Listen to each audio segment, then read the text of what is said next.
Hello. Hey.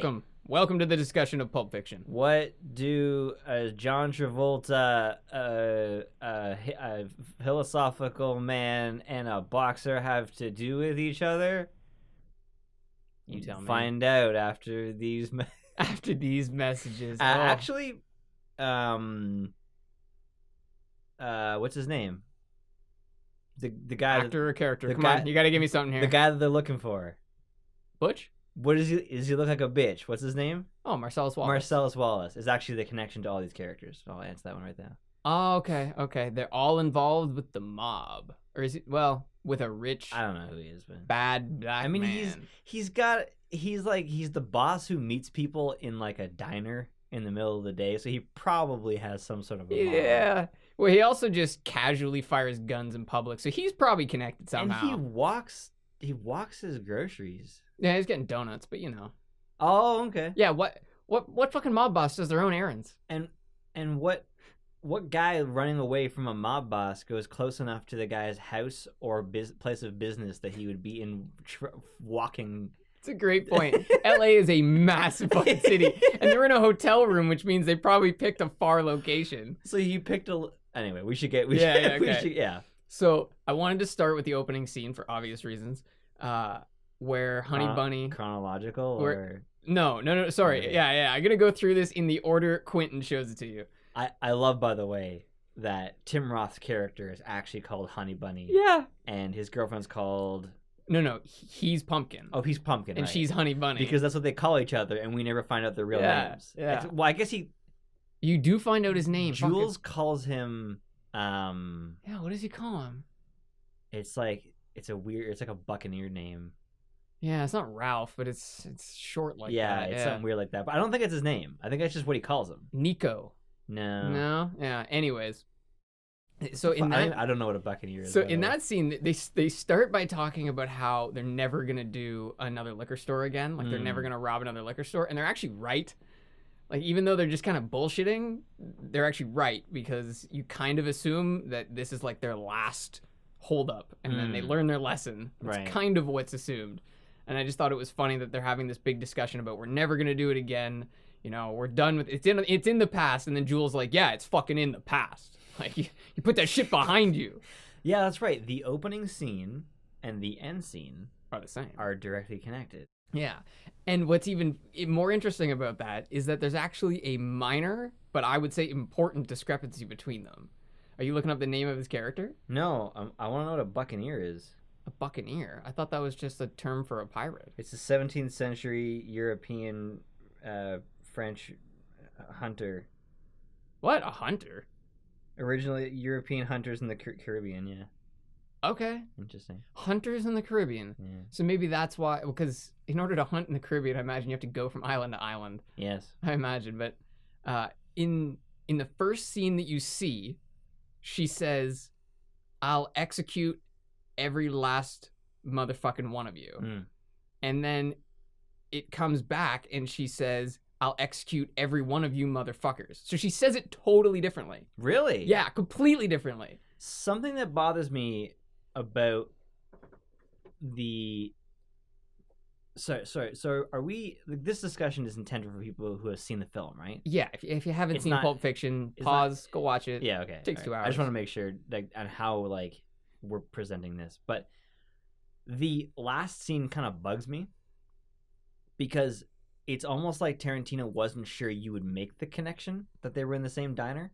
It makes sense that you would forget because you see this diner scene in the beginning and then nothing comes of it. And so you're just, why would you have thought about where that was going when all you've ever seen was everyone else's story, right? Yeah. But when they go into the diner, most people aren't thinking about that. And I guess Tarantino wanted you to remember that. So he shows an actual shot of Pumpkin and Honey Bun. Mm-hmm. And that kind of bugged me. The way that it was like showing Jules and what's his name and then over to them and then back. It was almost like a lack of confidence that the audience would make the connection. Yeah, for me, true. It was like the only thing that I wanted to change about this film was that shot right there. It would have been... What I wanted was just for Pumpkin, I just wanted to hear him yell, "Garçon, coffee." I wanted just that. Yes. Because the whole film is about you paying attention. Like you really gotta absorb what's happening because things like characters die and then they're alive in the next scene because the scene happened before it. Yeah, well, Vince is reading the same book at Butch's house as he is in the diner. Oh. Yeah, those little things are all over the movie. Like, that's the whole point, is that you have to piece all this shit together. Yeah. And I was actually going to say that right before you said it, that they should have just left it with the audio. Yeah. Because then you would have went... Tension. Yeah.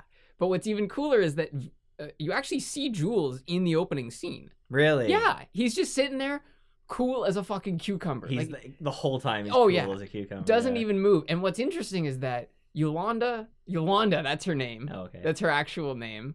And, oh, man, what's his name? That's so funny. It's gonna funny. bug me now. That's so funny that you just like, it was like muscle memory, Yolanda. Yeah, because he's, because there's that whole screaming match at the end, and that's where he figures out her name. But she's running around the restaurant, spooking all these people, and Jules isn't moving, but you kind of come to figure out that these two are not the most, they're not dedicated to hurting people. They're very ferocious, they're very scary, but they're kind of harmless in a roundabout way. She keeps saying like execute that motherfucker. Like, she keeps yelling shit. Yeah, shoot him in the face. And he never does. Yeah. So I think at the end of the day, they had no intention to harm anybody, and Jules could tell. Yeah. Right? Their intensity He was knew way from up the here. start. Did you figure it out? No. No, damn. It just gave me information about Tim Roth, and it's like, I don't care about the creative man behind the idea. I just care about the... Fuck that. Yeah. So after that diner scene, they go into the traditional... I really like Tim Roth. I do too. Sorry, go ahead. That's okay. They go into that intro scene where it's just showing all like the names. It's a callback, not a callback. It's a reference to the era that Tarantino would have grown up in.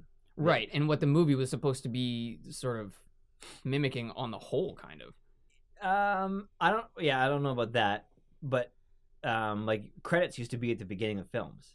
And I don't know where the switch happened, but it's usually that's how it used to go. And Tarantino does it a lot. As attention spans went down, the credits started getting pushed to the back. At the same time, like, intros to TV shows are just as long or longer than they used to be. Like, some. But Pulp Fiction is defined at the beginning of the film. Yeah.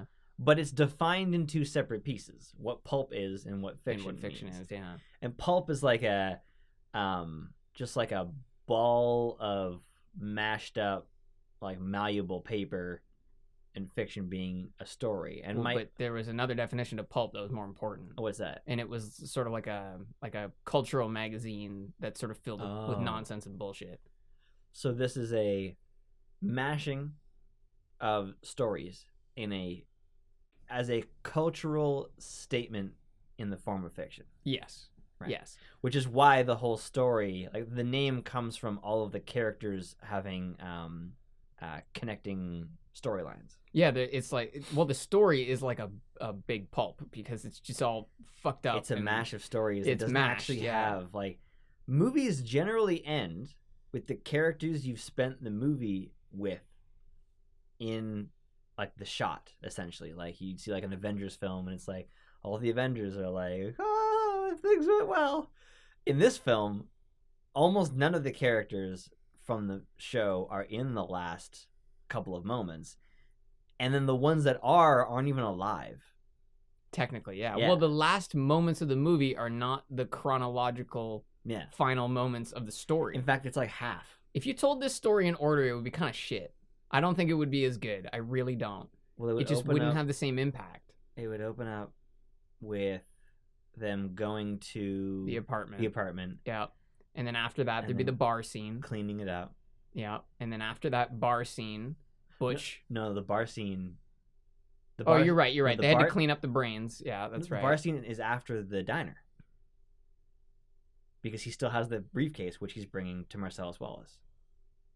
Oh, that's right. And he ends up getting it there. Which is what, and then when they, what I love about the movie is it's something that I didn't even notice, and I've seen the movie a couple times.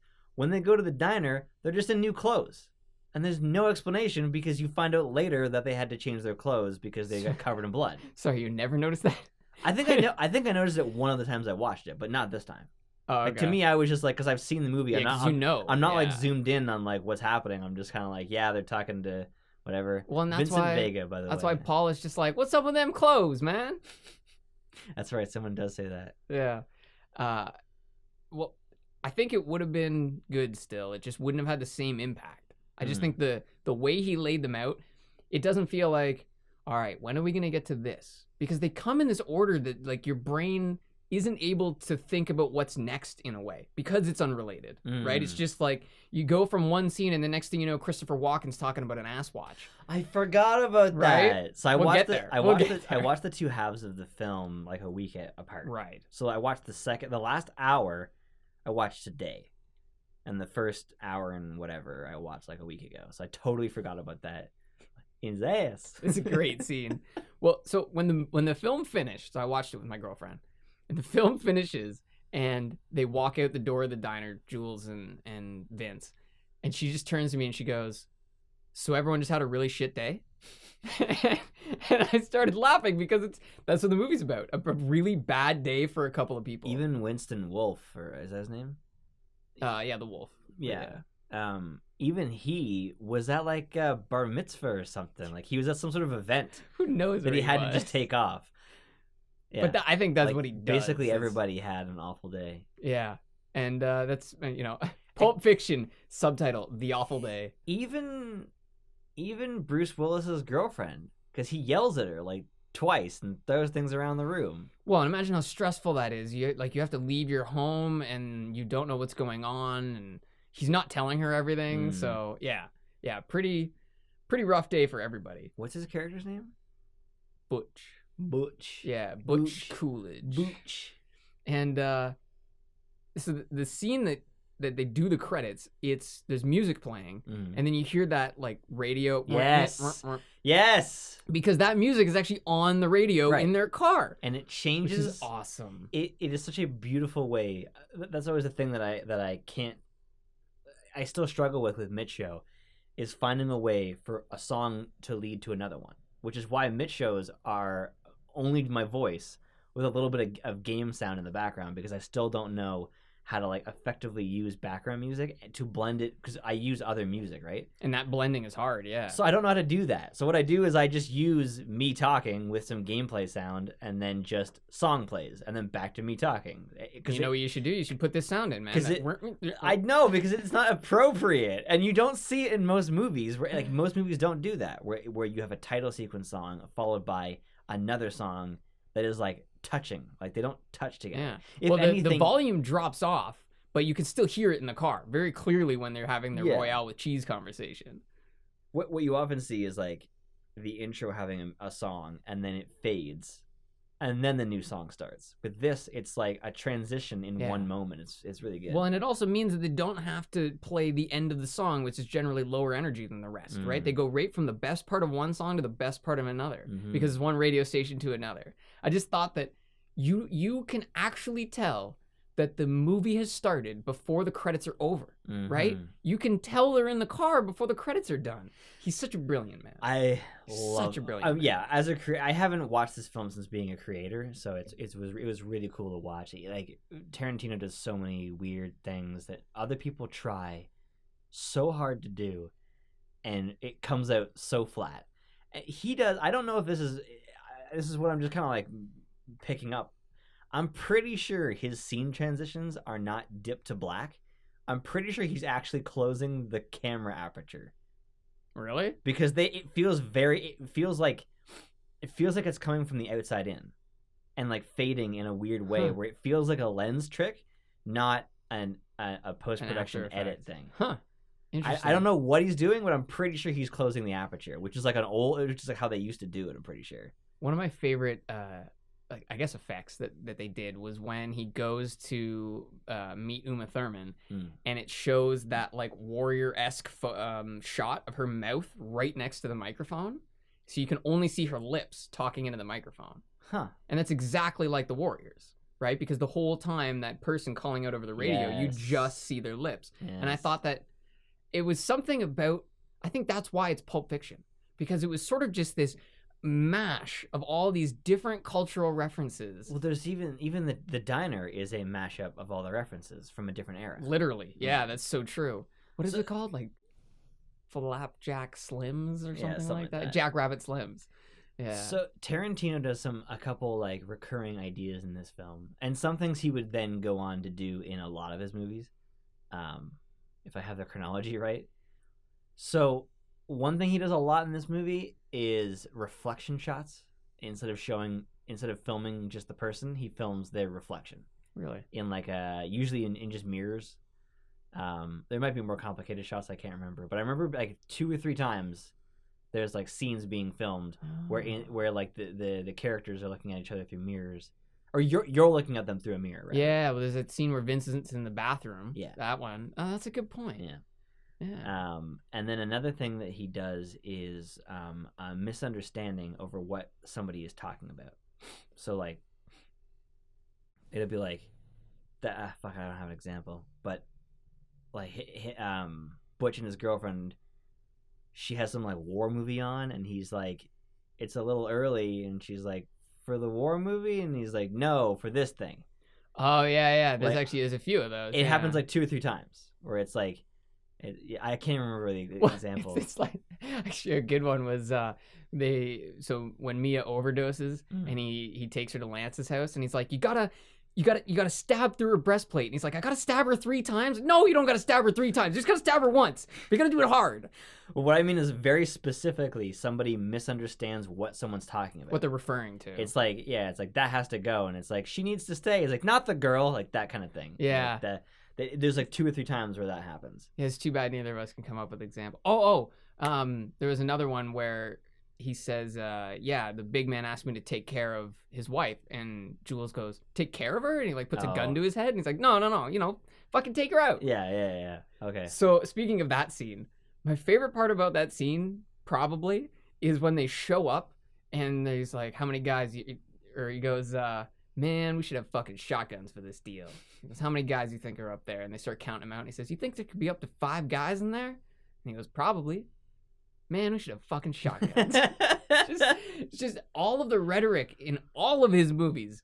It feels so real. It feels like people would actually have these conversations. They don't feel drummed up the same way regular movies. Rhetoric just means like the way they talk. Oh, okay. Yeah. Oh, yeah. It feels very real. And he puts these conversations in that I think are things he actually cares about. They like, must. I think that it's stuff that Tarantino like is bugs about. There was something that I've forgotten now what it was. On that topic? Yeah, on the topic of like those discussions that feel arbitrary. Well, there was Mia talking about just being quiet around someone. Well, that's one. How about like, you found someone special when you can just shut the fuck up, that kind of thing. But no, there was one. It was one of those situations where someone just doesn't. They just don't get the point. And this bugs me a lot. So Vincent Vega asks Mia if her husband. He said, I heard that Marcellus threw a guy off a 3rd-story balcony because he touched your feet. And she's like, that's a bit of an extreme reaction. And he's like, I understand it's an extreme reaction. I'm asking you if it happened. Yeah. She's totally missing the point. She's saying that because that would be a ridiculous reaction, that it didn't happen. Couldn't have happened. Yeah. As though no one has ever overreacted that much.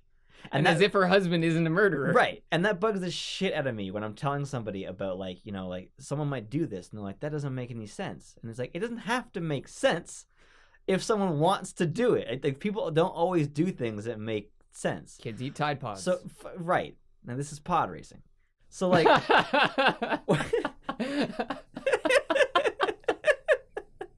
Whoop. Were you the one who told me that? No, I don't think so. I wouldn't have laughed that hard. It was like when you and your buddy take a Tide Pod at the same time to see who dies first, and it's the meme from Star Wars. Now this is pod racing. One of you starts like getting all dizzy. It's working. It's working.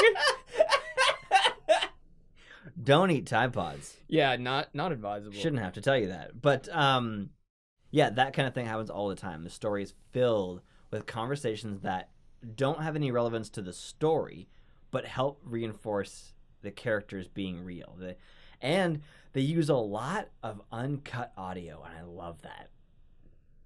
So there's this thing in Hollywood where if you film near like loud cars and shit, you don't want the cars in the background. I don't know why you wouldn't want cars in the background when you're filming something in like a city, like in LA. Yeah, like, where there would be cars. Right. And Quentin Tarantino puts a lot of that in there. Like he recognizes that it feels more real when you can hear like the shit in the background in the diner and stuff like that. But Hollywood likes to adaptive noise reduction that shit out of there and put their own crisp sounds in that don't feel like they are real.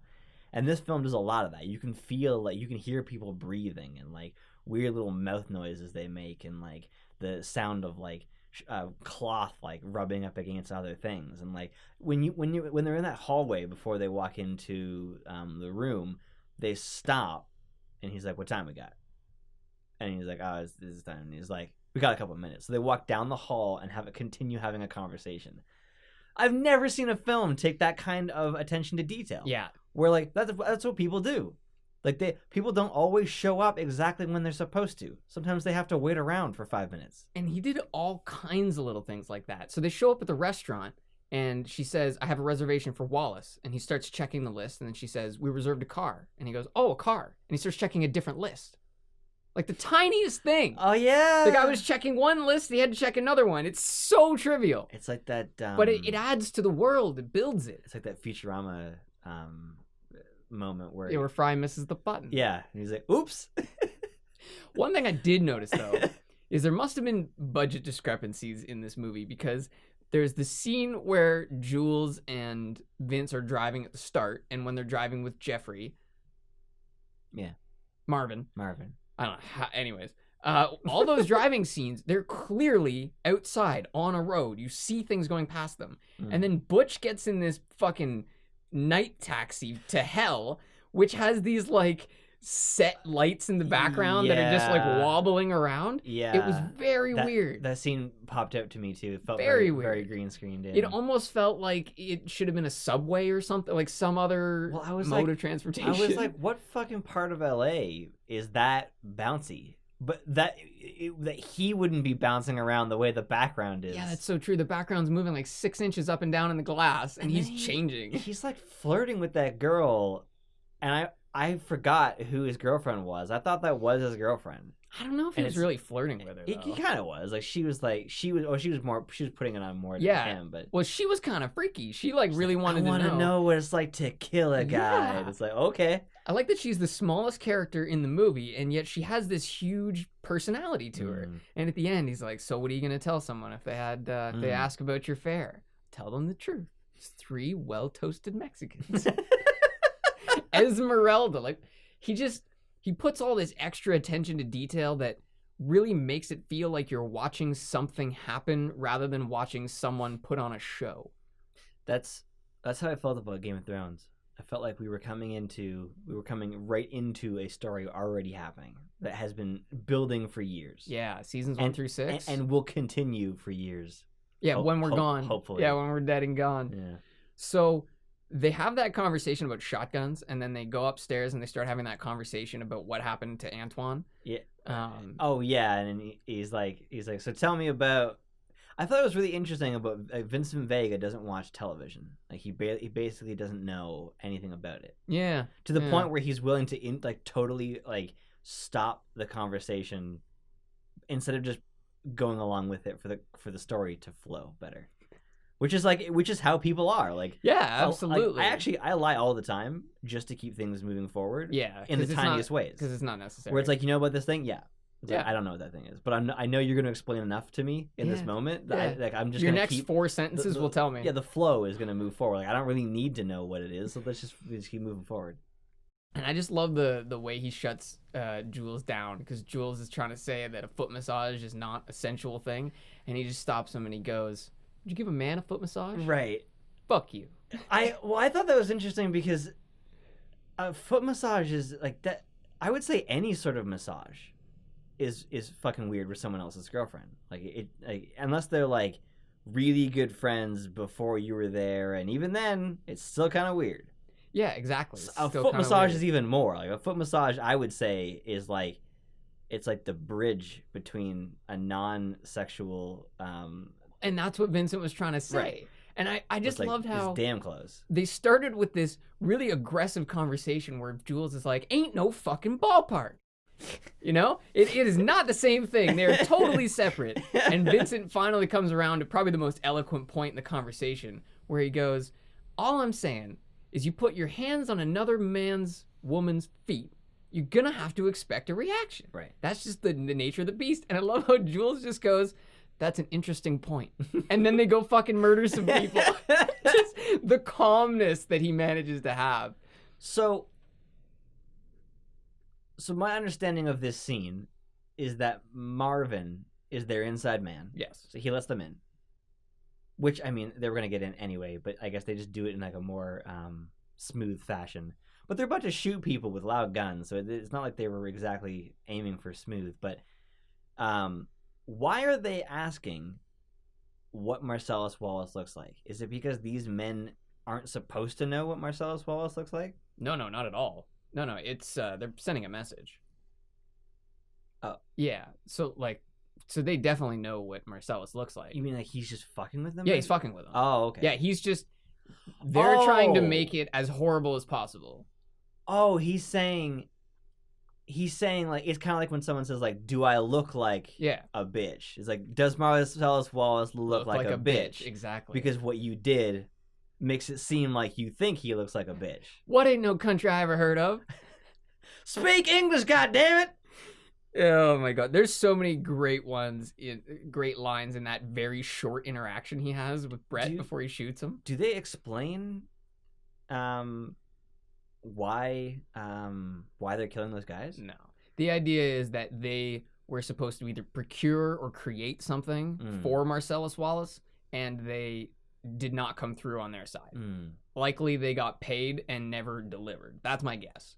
So something that I noticed this time is that when he shoots the guy laying down on the couch, there is no blood, there's no squib, there's barely even a reaction from the guy he just kind of like rolls over. Well, and he also doesn't really shoot him in a particularly he shoots him in the stomach and he's just immediately dead. Yeah, that one was a little weird, but I do love how he just goes, "Oh, I'm sorry. Did I break your did I break your concentration?"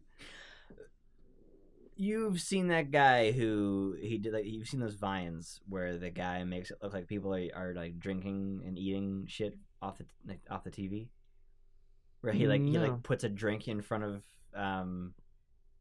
Jules and it like looks like he's taking a drink from it. Yeah. I always thought that shot looked weird because it was filmed with a camera on a screen, but there's a shot of Jules in that sipping room on a Sprite. And yes, there's sipping on a Sprite, but there's a shot that it's like the quality of the shot because of the lens filter they're using actually makes it look like a really old film. Really? And given that it's Tarantino, it kind of makes me feel like he was doing that one little shot to like make it feel weird. Like, it's almost like you can feel the shutter speed of the camera. Yeah. Well, I just noticed the scene where he's sipping on the Sprite. His eyes are like these pools of darkness.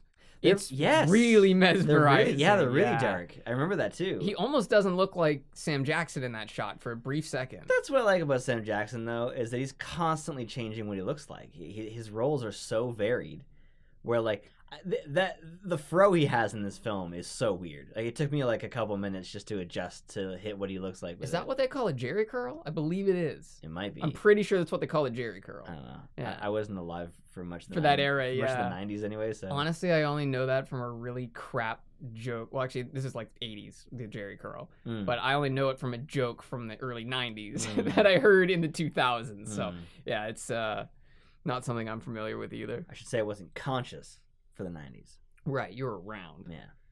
So the briefcase that he pulls out and you see a few times, I just love how seldom mentioned it is, but there's all these things going for it. So first of all, it says 666 on the combination when he opens it. Really? That's the password, yeah. So it's 666 to open it, and then as soon as he opens it, not only is there a light coming out of it, you hear a hum that was not there before. So it's this hilarious thing he likes to do where he likes to force your imagination to work. Right. Because you have no choice but to go, what's in that case? Which is something I've been saying for a while now. And Travelers is one of the best examples that I have. A show that puts more on your imagination than they do with visual effects. They know that you're going to make a better version of what they could never show you. Like you're going to make a better version of it in your head than if they actually showed it to you. And it saved them on huge production time and visual effects and everything. Yeah. By you imagining what the future will look like in a couple hundred years instead of them just showing you some dank-ass bunker or whatever, right? So, and Tarantino's fucking amazing at this. Like, that's why his films have so much conversation. Because he knows that ideas are super important and that action only does so much. Mm-hmm. Which is also why he does action so well. Like, once it actually comes up, he's able to focus on it. It's like most of his movies don't have constant shooting. Well, I mean, maybe a Django. But that's like so far into his career that he had like the budget to do it. Yeah. Well, and also Django was just meant to be different because you look at Hateful Eight and there's violence and shooting, but it's more like Pulp Fiction, where the violence and shooting is restricted to these moments where it's absolutely necessary. Yeah. Django's one of the only films where he doesn't have those conversations. Like every conversation in Django is important and to the plot, feeds into the plot. That's a very good point. And it's one of the only films that has a positive ending.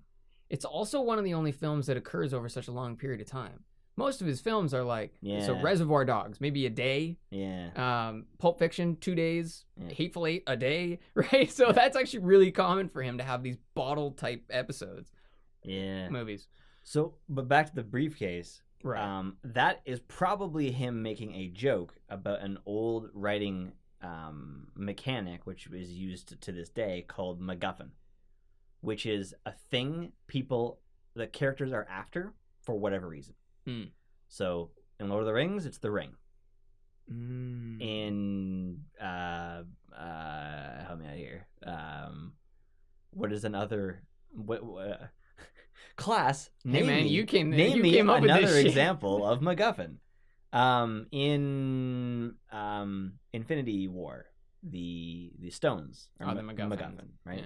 Yeah. It's really just I forget who coined the term, but it was basically just a word that some old filmmaker came up with for just like, it doesn't really even matter what it is. The important thing is people are after it. It could be like the word widget that just has this association. It's similar, yes. Yeah. So this is his version of like, he's distilled the idea of MacGuffin. He is saying like, and you never find out what it is, and then Marcellus gets it. And then we see Marcellus later, and he's not like using anything. It's like it's not like we ever find out what it is. The whole point is just that it drives the plot, which is also a statement about like films, that you are watching this film that is being progressed by what is in a briefcase, without the briefcase really being an important, like, it's not like the Infinity Stones where you're like always focused on that thing. Exactly, yeah. Well, no, it does drive the story, though. And that's what I was saying, though. Part. But it drives the story, but it's not the focus of the story the way MacGuffin normally is. Right. Normally, it's like, we need the thing to do the thing. We gotta get the MacGuffin. I've seen one theory about what's in the briefcase, and it's a very weak theory, but because it's the only one, I'm gonna say it anyways. The idea is, you see Marcellus Wallace where he's talking to Butch, and he gives him the money, and he gives him that whole speech about, that's pride fucking with you. Okay. Right? That whole speech he has right before Butch meets Vincent at the bar. He's got a Band-Aid at the back of his head, like right at the base of his neck. And the theory is that that briefcase actually contains his soul, and that his soul was like ripped out of his head and is now stored in the briefcase. And that he's the devil. That's the theory, is that he is the devil. And that they tried to steal his soul, Brett and the boys. And that he sent his boys to go get it back. I mean, it's a weak theory, but it's the only one I've ever seen. It's a very weak theory because, I mean, he's a weak-ass devil, first of all. And that's true. He's a pretty pussy-ass devil. Like, I get the devil thing, like the 666, but I think that all of that was actually intended to just generate theories. Oh, yeah. Well, it's also meant to make you kind of nervous. Right, because he's flipping the knobs, and you didn't even notice, but he flips it to 666, and you go, oh shit. The part that kind of breaks that theory is that when he shows it to Pumpkin, he knows what it is. He's like, is that what I think it is? Yeah. But he doesn't say it in the way where it's like, is that a soul of the devil? Like that, he's definitely not referring to that. So It's like, true, because he knows what it is. Yeah, he's Right. seen it before. right? And for some Yeah. reason, now is the light metaphoric or real? And the hum, yeah, that's a Right. good point. That could yeah. just be what it feels like. It's a good point. That is a very good point. Community makes this joke in one of their seasons where there's a briefcase. I think it is. I'm pretty sure it's supposed to be the prop briefcase from Pulp Fiction, but inside of it is just a light. Like that's the joke. Is the light. Nice. That's all people are looking at. Is like, is that what they think Maybe it I is? do remember Is that an incandescent bulb? Oh, I do remember that episode. Yeah. But it like catches on fire. Oh my god, and that was honestly a great reference. I felt like it yeah. was done really well.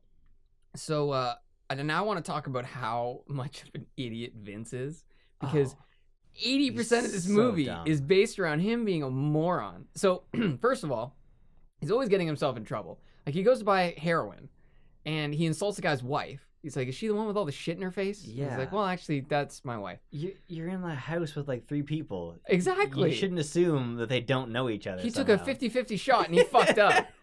So then, even though he said in the bar that he was going to be a perfect gentleman, he's like, I'm gonna be a perfect gentleman. I'm gonna chew with my mouth closed. I'm gonna laugh at her fucking jokes, and I'm gonna take her home. That's what he says. He's gonna be, and then he goes to this guy's house and gets high as a goddamn kite on heroin, Right before. and then drives to her house Yep. to drink alcohol, which is, And let's then- not even go into that. And then keeps it on him. Yeah. Well, he's lucky she was high on cocaine. That's part of the only reason I think he got away with it, is that she was coked up. Oh. So she's out of her mind, he's out of his mind, so at least they kind of make a pair. She Oh. does lines of coke before they even leave. Oh, you mean why he's okay for that? Okay. Yeah, like why- I thought you knew something about how cocaine fights heroin. Oh, no, not at all. So I noticed that this is something that only came to me in the last watch, but Vincent is actually really impaired by being, like, what do you call it? Strung out on heroin. Yeah. He's, first of all, he's kind of wobbling wherever he walks. Really? Yeah. So, first of all, he's in the house. Well, I did notice that he kind of has like a hunch that I don't see John Travolta have. Exactly. And- Or even yeah. in other scenes in the movie. And there's that, and he's like trying to figure out where the intercom is. The fucking, that meme, like it's turned into a Yeah, meme oh, now, yeah, with him where- in his where coat. he's looking back and forth like, what the fuck's going on Yeah, here? that's Yeah. great. So then they go to the restaurant where he's actually stumbling. You can see him like he's not walking straight. And then they walk all the way around to their car, and he walks past it, and she has to yell at him. She goes, Vincent, and he like comes back to the car. Yeah. So you really start to pick up on it the more you watch it, that he's really inebriated. Yeah. Seriously. And I just love that that's his definition of being a gentleman. I'm going to get so high on heroin that she'll love me. Well, I thought it was so weird is that when I was watching it this time, I thought he was getting heroin for her. And then when he said he wanted to try it, I thought he was joking. And then he's just like, next shot, he's got his kit, I guess, but it's like this broken ass, bent, all rusted up spoon. No, that Is So- it someone else's spoon? no, you bend the spoon like that so that you don't have to hold your arm up Right. when you do it. You can keep your hands But close together. it's all like rusted up and shit. Oh, and that's from use, yeah. It's Right. just from I just think it's interesting. It's like Yeah. he's got this nice little carrying case, and then it's just this gross spoon. Dude, it's a gross habit. There's no way to do it pretty, man. You get it's brutal. Yes. Heroin is brutal. Yeah. So he's actually kind of saved in a way by the fact that she overdoses. In a way. Because he was like probably this close to fucking her. Oh, you think so? Oh yeah, well he's in the bathroom trying to talk himself down about how he's gonna go home and shit. And later on, after like this whole thing is settled and she's overdosed and fine again, and he takes her home and she tells her that shitty joke. After all of that, and she walks in the house, he blows her a kiss. Mm. And so you got to think, Yeah, but if she can keep the secret about her overdosing, then she was definitely going to keep the secret about them being together. tell that to Antoine Rocky Horror. Unless that was connected. And So- there it is again. There's Quentin's beautiful writing coming together where like everything was thought out. Like they had already established that someone who got too close to her got fucked. And now Potentially. and now he's getting too close. Interesting. Yeah. So I just thought that was kind of funny that it was like actually a bittersweet moment, Yeah. you know? I thought it was weird that they like marked a spot on her for where he was gonna jab the adrenaline in, as if he had like that kind of precision. Well, you'd be surprised though. It's nice to have a spot to aim for. Like that's just because he's not a doctor, so he's like, all right, is this her heart? Sure. What I did like though is he's like a magic marker, fucking felt pen, a goddamn black magic marker. She brings him a red one. That dumb bitch with all that shit in her face. But the chaos in that scene is the best part about it. They're just screaming. It's like, get the shot. I'm trying to get the shot. I'm looking for my book. Get the goddamn shot. That whole scene. You don't keep the book next to the thing. I think I needed it. Do I gotta stab her 3 times? Oh my god, that whole scene is... And he literally hits his house. He crashes into his house. Yeah. Yeah, that's how fucked up he is. Yeah. So he's been drinking alcohol and he's been shooting heroin. Yeah. Like, he's mangled, man. And he just came back from Amsterdam, so he's probably used to that. He fucks up his house. He knocks over like this like brick column. Yeah. Yeah. And I remember watching that scene and thinking, even if this is like that guy's house is gonna fucking fall over. Yeah. Yeah. That guy's fucked. So funny. I mean, that's just why you don't deal heroin though, right? Right. Because someone might crash into your chimney. Exactly. That's why you shouldn't sell heroin. And that's why you shouldn't sell heroin to someone like John Travolta, because he's a fucking idiot. Right. But it's not you really it's not a seller's market though. Like, no. You kind of have to just take whoever. Well, and shows also up. there's like if Jules could have been the one on heroin and probably would have been perfectly normal. Vincent Vega's just an idiot. Period. I don't think the heroin is the problem. Yeah. And the bathroom scene from later is a perfect example of that. The bathroom scene? Oh, yeah. With Bruce Willis's house. Yeah, let's just leave my weapon. Yeah. I'm waiting for a guy in his apartment. Yeah, I'll just leave my weapon. Here. Yeah. And never mind. Yeah. So the best part about that scene in a way is that when it ends and all this chaos has just occurred and you hear that terrible, terrible joke from Mia. I thought it was funny because of the context that they said it in. It was to me like the timing was perfect. I have jokes that I plan on using in that kind of format where it's like I want to tell this joke but it's terrible, so I'll wait for a moment where I for a Mitch show, the right moment where I want to like make fun of a character and like give them a terrible joke, so that way I still get to tell it. But someone else is telling it. Right, and I think that's kind of what Quentin was trying to do. Like he probably wanted to do something dumb. Well, and Mia's character is designed for all those hokey things, and she also wants to tell the joke, but doesn't tell it until the right moment. Yeah, well, and that's why it actually fits so well, because not only does she have that joke and was gonna have that gimmick on her show, she does all kinds of lame things, like the square. Oh, geez. Don't be a... The way she dances, the way that they both dance is so bad. Well, dude, she's high on cocaine and he's high on heroin. And he's like, I want to dance.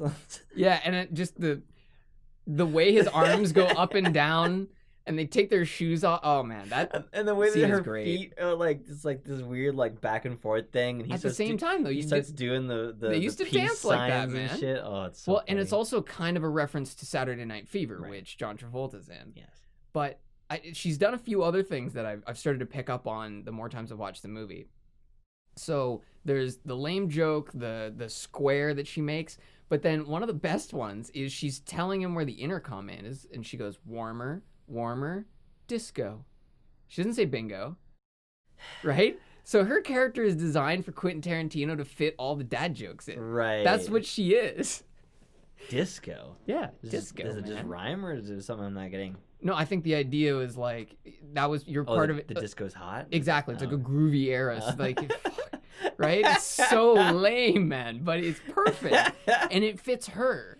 I just love that she tells the joke in this completely colorless look where she's just drained. She has no energy. I think the intention there is that after a life or death moment like that the awkwardness of puns really isn't that big of a deal. Yes, that's so true. Yeah, it's sort of like what's a dollar between friends? It's like what's a bad joke between people who've survived an overdose together.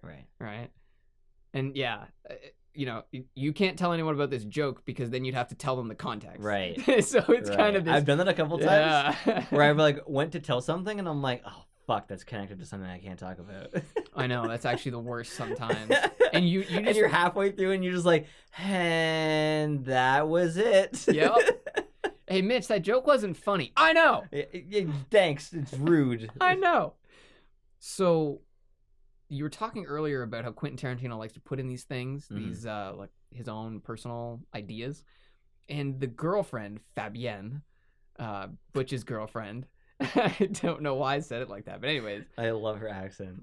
She talks about wanting to have a pot belly. I like a pot belly. Yeah, I like to have a pot. You want to smoke some pot? No. Do you listen at all? Anyways, she says... It's a sexy on a girl. She says, it's interesting how what's pleasing to the eye is so rarely what's pleasing to the touch. And that was like a fucking eureka moment for me. Because that is 100% what's sometimes wrong with our society, is that we have so many ways in which we see things, but so few ways in which we touch things. It's actually one of the reasons I like The Handmaid's Tale. Because in The Handmaid's Tale, she talks about touching things, like regular everyday things, in this really charged sexual way because she's so repressed. She even uses the term, I desire to commit the act of touch. The act of touch. Yeah, she says, I want to touch anything other than cloth and wood. Because her whole world is like fucking banisters and the clothing she's wearing. That's the only thing she touches. And I just thought that Fabienne's character was this way for him to bring through ideas that none of the other characters would have felt. Like, all the other characters were strong. She does very weird shit. She's very weird. Well, her name's Fabienne. Fabienne. I mean, that just means she comes from a different place, though. It does, yeah, it does. Well, Esmeralda also has a pretty unusual name and is a pretty unusual person. I can't hear Esmeralda without thinking about this Sixth song that's like this weird story about someone named Esmeralda. Yeah. And every time you say that, I just hear, that's what comes Esmeralda! And her last name, too, Villalobos. Villalobos. Villalobos. Yeah. Fabienne. What? No. Villalobos is what Esmeralda. Esmeralda's last name. Esmeralda Villalobos. Yeah, exactly. He just liked to give her this really aggressive name. So Butch goes to find his watch, which we find out it's history. Yeah, so we find out that it's actually from World War I, which I thought was pretty crazy. And that scene where Christopher Walken is talking about the gold watch immediately follows the scene of Mia overdosing. So you go from this super high stress scene to this very quirky, hilarious description. And I love it. I love the whole Christopher Walken scene. I carried this uncomfortable piece of metal in my ass for 2 years. 2 years. There's a line from that movie that was not in that movie that I always thought was, because of a guy who did Todd Shapiro on the Dean Blundell show from many, many years ago, Toronto-based, I believe, right? Yeah. Radio show. He used to do a really bad Christopher Walken on a regular basis. And one of the lines he did was like, I carried it in my ass for 5 years. So here it is. Smells like shit.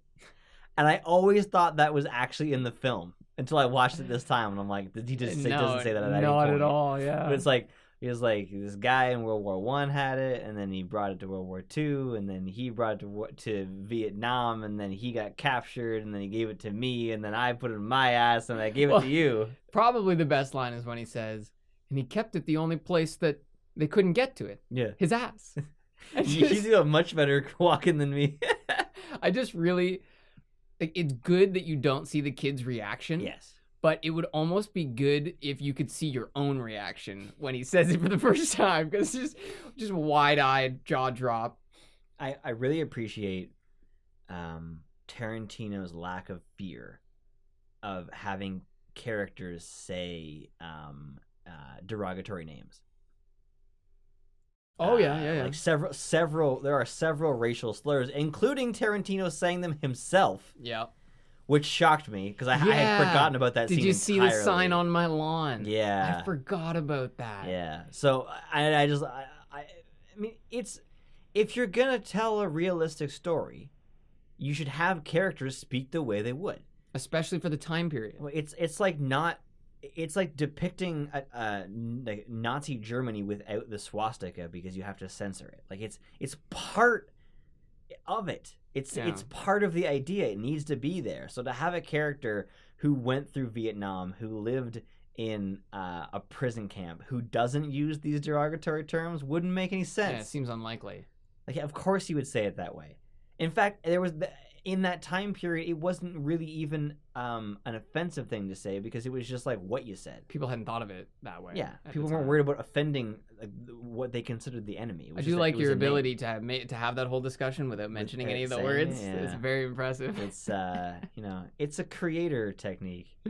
Sometimes the imagination of the viewer is more powerful than anything I could say. Sometimes. Yeah. So when Butch kills Vince, because he gets his watch off the kangaroo, makes some Pop-Tarts, and kills Vince. The Pop-Tart them popping coordination. Yeah. Like, I think without realizing it, that it has inspired me. Like, I think I've actually done that with Mitch shows. Oh, like timing a moment together like that. I think I've actually, like, without realizing it, that just like stuck in my head as like timing something odd with something else. What's even better than the timing is the delay before. Right. They're just standing there in silence and no one knows what's coming next. And it's the contrast that interrupts the moment that spurs the shooting. Yes. Because Butch isn't even really sure what to do. I mean, he probably knows what he's going to do, but he's still considering it because he's in a moment where he doesn't have to kill this person. Mm-hmm. But the Pop-Tarts just kind of like, which I'm pretty sure they're called like toaster strudels or something like that. Some shit, yeah. But like, I thought it was funny because I was actually eating Pop-Tarts when I was watching that part. Yeah. Oh, that's awesome. Yeah. I got this, my jaw is like, I noticed I was having a problem with, like, it was just getting sore. And I realized that all of the stuff that I eat is like, hard. It's like Skittles and shit like that. It's like hard stuff. So I started looking for stuff and I was like, Pop-Tarts. I haven't had Pop-Tarts in a while. And they've been my thing for like 2 months now. Pop-Tarts are great. They're just the perfect combination of like the chocolate element and the breaded element that keeps it from making you feel like sick the way that like a full-on chocolate bar would make me. Yeah, exactly. Yeah. Exactly. And they're soft, so they don't hurt my jaws. So then he goes to leave after he mows down Vince, and he almost takes the gun with him. Like, he almost walks out the door with it. Yeah. And then he does the most bullshit-ass job of wiping his prints off. He does. He barely wipes half the gun and then just like, leaves it. Like, as if that's even gonna matter. Like, someone you murdered somebody in your bathroom and then you just disappeared. Like, they know it was you even if your fingerprints aren't there. Yeah, that's a very good point. It's not going to be like the pillar of your conviction later on. Yeah, exactly. That is a very good point. Plus, like, your fingerprints are fucking everywhere. Well, and also in the States, you are generally allowed to kill people who break into your home. Oh, interesting. Yeah, they have the like defense of property laws there. Or whatever. Yeah, stand your ground. Yeah, that's it. So sorry to people who actually know the laws. That we're just speculating. But it just seems like. Either do it or don't. Well, don't take one Kleenex and wipe half the magazine. What's funny about that is maybe it was a statement. Maybe it was. I mean, Tarantino thinks so much of this stuff, and it feels like he spends a really long time with his script. They send Jules and Vincent to potentially 4 or 5 guys to steal a very important thing, and they just give them handguns. Or rather, they don't give him anything, and they just use their personal weapons. But when he sends them to kill one guy, who didn't even really do much, like, in that world, like, he skipped it on some money, but relatively, like, it's not like he didn't, like, touch his wife or anything. No, but he cost. But that's so there was a fixed fight. Right. And Marcellus told all of his rich buddies that they could bet on the fight. And now all of those people lost money and are coming after Marcellus. Right. So I would say what Butch did was actually like the top tier. Like, that's the worst shit you can do. So maybe that is the statement, is that he sent him with a full-on assassination tool. Well, it also doesn't sound like, because the other guys, they just blasted them and left. But it almost seems like he was going to be just disappeared because he has a silent weapon. Mm-hmm. Right? Whereas they just sent them in with handguns in the other one. So, yeah, you're right. There's definitely a huge distinction there. This is a really significant gun that he found. Oh, it's huge. I love that scene where he's just puts the Pop-Tarts in, everything's normal, and then he just looks over. There's a gun. What? And it shows him the gun before it shows you the gun. Interesting. Right? Because then you're thinking, what's coming next. Whose gun is that? What the fuck is that? Well, no, you don't even see it. All you see is Butch just stop, stare at Yeah. something, right? So I love those little, I don't even know what to call them. They're almost like baby steps. So rather than making the huge leap of just showing you the gun, they give you this intermediate step where you know something's coming. You just don't know what's coming. Anticipation. Yeah. It's one of the rules of animation. Like you have to anticipate the movement in order in order for the illusion to happen. You have to like feel where it's gonna go, and then there's like the motion follow and then the follow through. And they're all three are very important in animation, and they're just as important in filmmaking. So when Butch leaves, he runs Marcellus down with his car because he just happens to be there. Yeah. And then, so this isn't, I mean, chronologically speaking, when Butch wakes up, Marcellus is like walking towards him. And like the statement you were making earlier about like how connected he must be, he wildly shoots. I mean, he barely even tries. Like he shoots a girl. He just shoots some random woman. Yeah. And she like doesn't act like it hurt as much as it did. She's like, oh. Well, no, she yells, I've been shot or something like that. Something weird like that. But then she doesn't like totally lay down. She like does this like weird like the bacon thing where she's like, oh.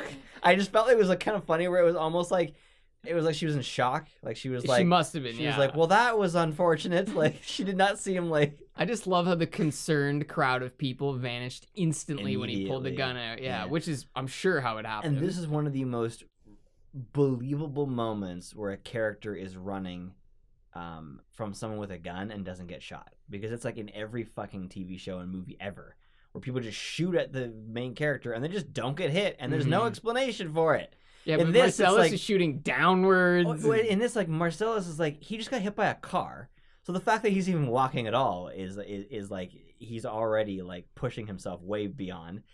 And then he's waving the gun, so he's not even aiming it. Like, no. So it's very believable that the 5 shots he fires didn't hit him. He actually puts a round in the sidewalk. Yeah, one goes straight downwards. It's hilarious watching that scene. And Butch, it's so weird. Like they seem like you're in these back alleys, and then they just appear in a pawn shop. So I don't know exactly how that layout was. That felt like that's how I imagine pawn shops in like small one-story buildings, and they had bars in the window and weird neighborhoods that are like where there's like it's like a residential area right next to a commercial. That's true. Well, they also want to be out of the way for what they do in there.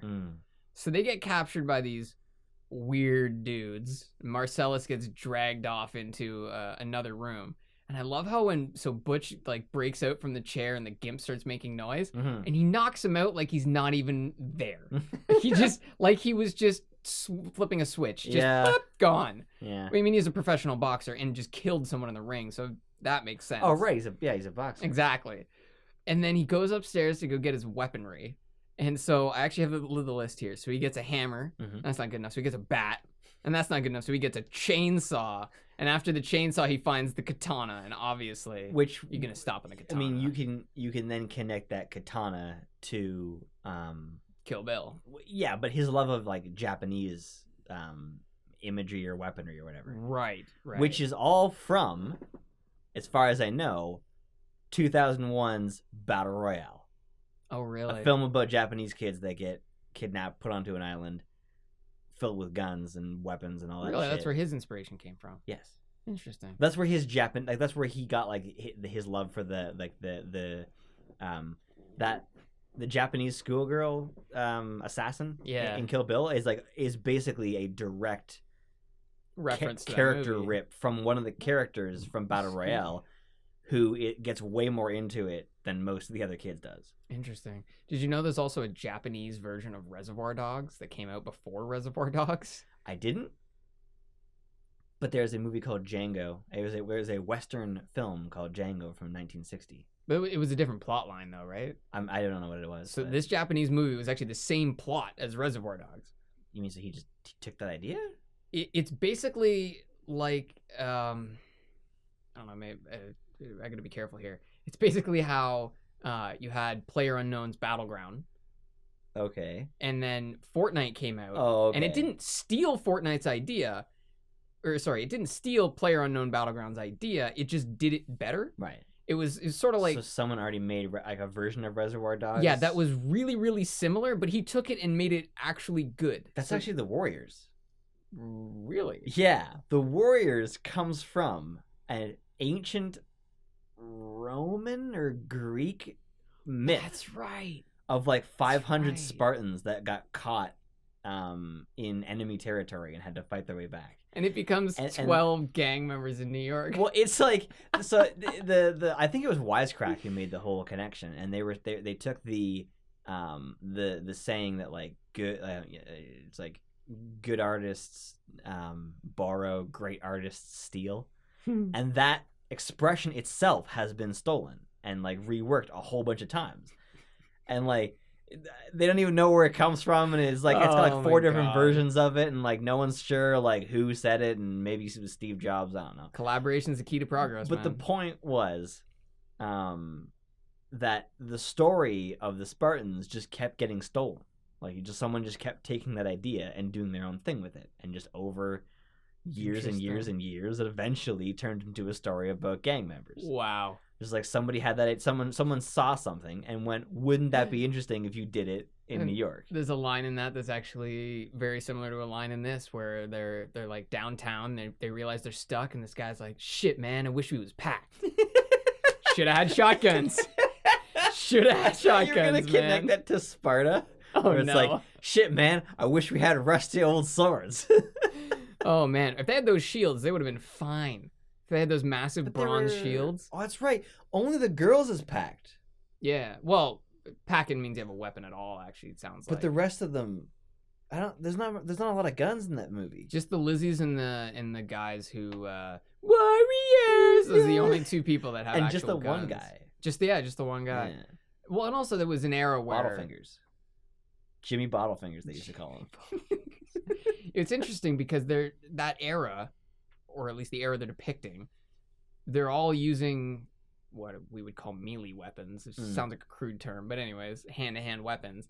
And that's actually what has been going on for the last few years, maybe more than that, in the UK, where they have really strict gun laws, so they just instead have all of this knife violence. And that movie was basically the same idea, just baseball bats, knives, same kind of thing.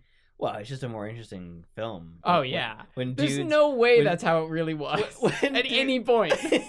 You mean, sorry, do you actually expect me to believe that New York subways weren't infested with striped shirt rollerblade bandits?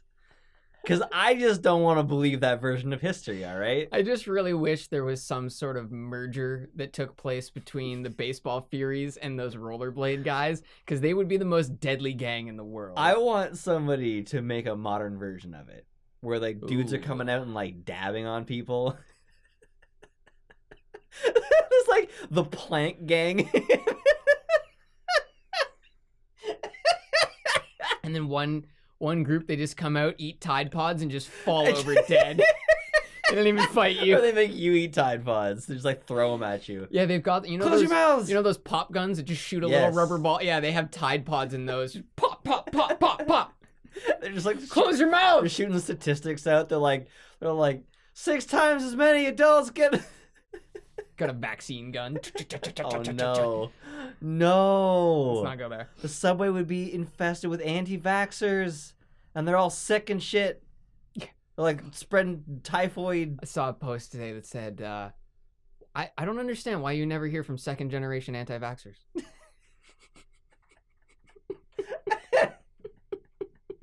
Hey man. Okay. Flat Earth Society has people all around the globe. Yep. I've heard that. They sit atop the ice wall and they watch. God. Typhoid was a disease, right? I thought it was a storm. No, yeah, it was a disease. Typhoid. Yeah. Oh God. So the scene where the guy shoots at them and neither of them get shot when they're in that hotel room. So just to clarify for anyone who isn't aware, all 6 of the bullet holes you see in the wall were already in the wall before that guy comes out of the bathroom to start shooting. So the guy was probably shooting blanks. He was. So he was firing blanks out of the gun. So it wasn't divine intervention. It was stupidity. So why did he have blanks? It must have just he must have just fucked up or didn't know or whatever. But what's weird is that in the first scene where they execute Brett and he does his whole speech and all that, there is no bullet holes in the wall. But then when you go back for the second time round, there is bullet holes in the wall. So that part is a little bit of a discrepancy. Yeah. However, the bullet holes are there. They're talking, and then the guy runs out and fires a bunch of shots, and the same number of bullet holes are in the wall. So he doesn't shoot at them at all. 3 of the shots are perfectly lined up to make it look like they missed Jules's head. They're like an outline, yeah. But then the next 2 shots, like the 2 of the shots are right where his body would have been. Exactly. Which is why he believes that God had something to do with it. Yeah, that it was divine intervention. Which is like kind of funny because he says a quote from the Bible, which is actually from the perspective of God. Yeah, it is. For I am the Lord. Like he is quoting God himself. So he believes in that moment that was somehow God sending him a message, which we find out in the ending diner scene is like the thing that puts him on a better path. Mm-hmm. So like this weird shit that he would say that he didn't fully understand, that he would say before he kills people, he believes was saved him, and put him on a better path. Like that's kind of like it gives you like a sense of like what this character, like how philosophical he is.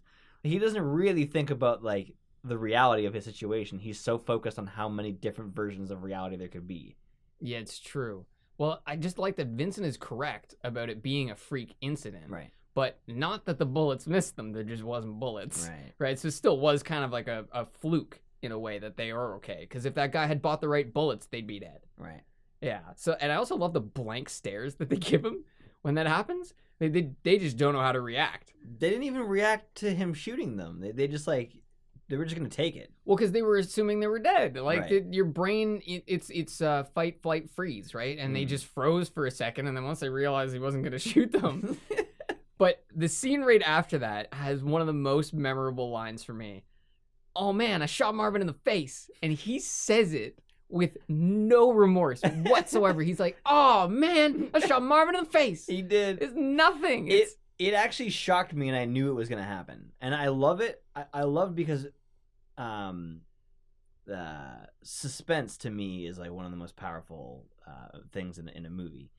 And it comes from what you know that they might not know. Sometimes the character does know the thing as well, but generally they don't know something and you do know something and you're worried about its impact. Mm-hmm. So I know that Marvin gets shot accidentally in this moment. So when Travolta turns around and aims his gun right at him, it was actually almost as shocking as the actual bullet going off, because I was like, oh, this is what happens. And this motherfucker has his finger on the trigger, which is so not gun and safety. he just keeps saying like you just went off. It's like you had your finger on the trigger. It wouldn't have gone off if your finger wasn't there, man. Yeah. Well, and that's why Vincent is just the worst, because and even later he's talking to the wolf and the wolf goes, are you cool? And he goes, I don't know, man, the gun just went off. The fuck it did. I think that what he means is he doesn't know the circumstance. He meant, are you cool, as in, are you gonna start fucking shooting people again? Like, he thinks that he just shot this guy on purpose. Right. And he didn't. Yeah. He didn't shoot him on purpose. He just was being a neglectful idiot. Yeah. But he didn't even need his gun out. It's also crazy how whoever this Marvin guy is, he's like the Judas sheep, which is, it's a sheep they use to track invasive sheep. So they send out one sheep with a tracker, and he goes and finds a herd, and then they just massacre the herd. And they leave the Judas sheep alive, and he goes and finds another herd. And then they go massacre that one. So that's what Marvin is to them. He's not Judas. Marvin is not one of them, because they don't even care that he's dead. Like at all when he's dead. Yeah. Well, he's also a rat. Like, not only is he not a rat, he's a betrayer. Yeah, exactly. He rolled on his friends, and so and let them in. Well, but Brett would have let them in too if he had been the one at the door. Well, because if you don't let them in, it's going to be worse. They were assuming that they could have gotten out of it alive at that point, right? So they would have let them in for sure. Yeah, I just love the total like, they were pissed that there was blood all over the place. Yeah, that's what they were pissed about. It's just, We can't. I love that. He's like, we can't be driving around, and this is broad daylight. Like all the windows are just covered in blood. There's bits of like brain in Jules's hair. I love it when they're cleaning out the car, and he's like, "What the fuck am I doing in the back seat? You're on brain detail, motherfucker." God, scooping up pieces of brain. Something I totally forgot about is that Mr. Wolf doesn't do anything. He only knows what to do. I totally forgot about that. Yeah. I guess I had misremembered it as him like bringing like a crew of people or something. He just shows up and tells them exactly what to do and how to do it, and doesn't get involved at all because he's a fixer. He's not he doesn't do things himself. If I'm Kurt, it is because time is of the essence. Yeah. Now do this. All right, gentlemen, clean the fucking car. Pretty please with sugar on top. And that's how dumb Vincent Vega is. Some dude is showing up to help you with the murder you just committed. And you're gonna disrespect him. And you're like, a please would be nice. It's like, please for fucking what? This is your job. Yeah. This is what you're doing. Like, the wolf is one of my favorite characters. Oh, he's great. So good. And he's in Reservoir Dogs. Yes, he is. He's Mr. White, isn't he? Mr. White. Yeah. So this is something that our dad always said when we watched this movie, that he felt like Quentin Tarantino's portrayal was really weak. And I remember as a kid, I was always so impressed that the director was in the movie that I just sort of breezed past it. But watching it this time, I realized his performance was very weak compared to other performances he's had. Well, Reservoir Dogs being the only one I know of. Guess. Well, he's also in Django. He plays an Australian. Right? Yeah. Yeah. What's that? Black?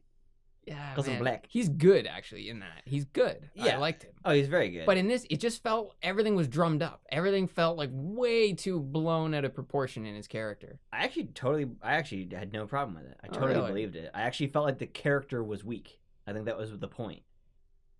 It just seemed like he was playing it up too much. He's like, I buy the coffee, Jules, okay? She buys shit. And I don't like it, so I buy this stuff. I don't know. I liked it. I thought the whole thing was like, all felt very intentional. I felt like he was supposed to be like a jackass. Like he's just like, he's going on about something that's not important to the moment because he needs to be like the guy. I think the best way for me to put it is that he was the only character that didn't feel real. Maybe every other character felt real. Maybe I've just met too many people like that character, so I want to believe it. That could definitely be why. It just felt like he had the wrong mixture of annoyance and anger, where I felt like it should have been mostly anger with a little of annoyance. It felt like it was mostly annoyance, and he was just kind of angry. He's also in From Dusk Till Dawn. I don't actually know that one. Yeah. No, but he was Mr. Brown in yes, he was. in Reservoir Dogs, and I remember him complaining about the name. I just love that. Puts himself in the film, gives himself the shit name, literally. So you were talking about Jules being really sort of philosophical, yeah, and not spiritual, but very open to new ideas in ways Vincent never could be. Right. And one of the best thing he says is, if my answers frighten you, you should cease to ask scary questions. And I thought that applies to everything in life, because there's so many people like that they don't like the answers they're getting, but they won't stop asking the questions. I've had that so many times. It's like, why would you ask me a question that you want an answer for? And I don't even mean like you don't even like the answer. I mean like people ask a question and they're immediately not paying attention. Yeah, they're just talking. Yeah. Right? It wasn't an intentional question. They're just words that are coming out of their face. There's a big difference between speaking and having words come out of your face. It is. It really is. The same way there's a difference between hearing and listening. Yes, absolutely. So, speaking of hearing and listening and shouting, so the final screaming match that goes on, this is where you find out Yolanda's name. And whatever fucking Tim Roth's character's name is, I cannot remember it for the life of me, but I swear he knows his actual name. Oh, he does. And so... Well, he knows a name. Yeah, he knows his name for sure, I think. Anyways, he's got him across the table, and he's got the gun to his neck, and he's like, tell that bitch to be cool. Tell her to be cool. And I like that Tim Roth's character is actually saying, bitch, be cool. Does he? Yeah, he's just freaking out. So he's just copying what Vincent's saying. Because I remember him not saying it that way. He tries to tell her, honey bunny, be cool, but after a while, because he's like screaming in his face, he's like, tell her bitch be cool. Say it. Say bitch be cool. And he literally says bitch be cool because he's just panicking, right? Yeah. And I like that scene, very much like other scenes, has this tremendous amount of chaos that's all brought into focus in perfect calmness. Yes. Because now he's talking about, you know, I used to say this shit to people before I killed them, and I used to think that I was the man walking through the valley, but now I realize that I'm actually the tyranny of evil men. Yes. I don't want to know because I feel like it would ruin it, but I'm curious to see what Jules went and did, because theoretically, the only reason Jules didn't die, or at least wasn't there when Butch killed Vincent, is because he left, right? You would assume that he would actually, be involved.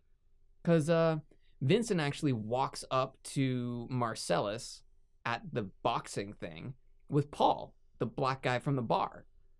So in theory, Jules' character left, and so they had to fill in Paul because Jules was gone. So Vincent needs a partner. Oh. So you think Butch's entire story happens after Jules is done. I think Jules comes in, gives him the case, and says, I'm out of here. Yeah. That's my theory, is that Jules is then, he walks the earth. It's funny. You're going to walk the earth? Butch never finds his watch. He does. Does he? Yeah. Oh. Yeah, he finds his watch before he kills Vincent. It's on the kangaroo, exactly where he thought it would be. Right. Yeah. That's right. He does get it. That's funny. All right. Well, that's... Zed's dead, baby. Zed's dead. Yes. That's a band. Really? Yeah. Nice. Pretty sure wait, Zed's dead or Zed's dead, baby? Just Zed's dead. Okay. I think they might be Canadian. But that's where it's from. It's like directly from that film. I just like the simplicity of all these things. I think Vincent Vega is a really good name for a band. It's not a motorcycle, baby. It's a chopper. It's a chopper. Whose chopper is it? Oh my God. There's something that I never thought about when I was a kid, but Jules kind of saves the restaurant in a weird kind of way. Mm-hmm. Because who knows what might have happened? Let's say someone walked in or the police drove by. Like, things could have got really violent, really out of hand. I suppose. And if if it was a week ago, like he said, he would have just blasted them both. Still kind of saving the restaurant, but creating a bigger hassle. I don't think he saved them, because he held them there way longer than they would have been there for. That's so true. They would have got their money. They would have been been gone. Yeah, no, it's like that's before. so true. They would have been gone before Vincent got out of the bathroom. And I love that scene. I love how they don't show Vincent showing up. How he's just there. Yeah. Because that's how it would be for them. Like, it would just be like a dude just there with a gun. Yolanda, point your gun at me. Yeah, yeah. Point your gun over here. I love that how he's like, stay with me, baby, stay with me. Like, point your gun at me. I have to pee. I love it. It really proved that just having a ferocious attitude is not enough. You have to be willing to do the things that your ferocity implies, or else it's all falsehood, right? Yeah. God damn it, I want to know his name so badly. I'm going to be editing this, and it's going to be pissing me off, because I'll know what it is at that time. But yeah, when Pumpkin is... I can't call him that. He's going to have to be Tim Roth. But I don't remember where I was going with that. They wouldn't have done anything truly violent, I don't think. No. But this is a good example of how someone who is truly violent can get involved and make things violent, right? Because if Jules didn't want to be this calm, collected guy, he could have just massacred them. Right. Or he could have shot one of them and the other one starts shooting back, and now there's a hail of bullets, people start running, chaos, right? Mm-hmm. So it's just good to remember that you can talk a big game, but you may get yourself in big trouble if you don't have the ability to back up the game that you're talking. Yeah. And even though this is a very extreme situation, that actually kind of applies to regular life. Like, you don't want to talk too big a game because you will bite off more than you can chew. That's why I stay quiet a lot. Yeah. Always wait until someone else reveals their hand before you reveal yours. There's so many people that love to just blow their load immediately. I never get in. I never go on about like, I don't complain about things that I haven't heard other people already complain about in a moment where I don't know the people very well. For two reasons. And even then, I don't go I don't go further Like, I don't push it to, like, how much worse things are. I always let them be the one to start it. That way I know that they're on the same page. They're on board. Yeah. Well, I find that there's two aspects to that. Well, actually, maybe three, because yours is the first. Yeah. So there's that, where you want to make sure that they're on board with whatever it is you're complaining about. Then there's also, you want to make sure that you're not, like, just boring people. Like, you want to make sure that the person is actually, you're not just whining and complaining, right? Because... Well, what, you like whining and complaining? But also on the flip side, that person could actually like that thing, right? And you don't want to just be insulting this person. Yeah, it's also definitely a response to how frequently I have said stuff and then just been like,